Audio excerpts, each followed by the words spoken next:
என்று வேதங்கள் வரையறுத்து விடுகிறது. எப்படி வரையறுத்து விடுகிறது? தியானத்திற்கு உகந்த மூர்த்தி.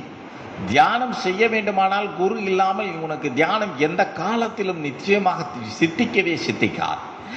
எவனாவது ஒருத்தன் நான் புத்தகத்தை படித்து தியானம் செய்கின்றேன், இல்லை என்று கேட்டால் நானாக தியானம் செய்து முயற்சிக்கின்றேன் என்று சொன்னால் அது தியானம் இல்லை, அது தியானமாக இருக்க முடியாது. ஏன் என்று கேட்டால் இவர்கள்தான் உட்கலந்த ஜோதியாக இருந்து நிச்சயமாக அந்த தியானத்தின் பொருளாக மூர்த்தியாக இருந்து அருளை கொடுக்கக்கூடிய மகா சக்தியும் வல்லமையும் பெருமானுக்கு இது போன்ற குருமார்களுக்கு மட்டும்தான் இருக்கிறதே ஒழிய நான் தியானம் கத்துக்கிட்டேன் செஞ்சுக்கிட்டேன் அப்படின்னு சொல்றதெல்லாம் அது ஒரு இரண்டாம் கட்டத்திலே இல்லை என்றால் ஒரு தூரமானதாகத்தான்.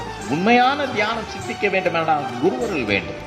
குருவே உன் துணை நாடினேன், ஞான குருவே உன் துணை நாடினேன்.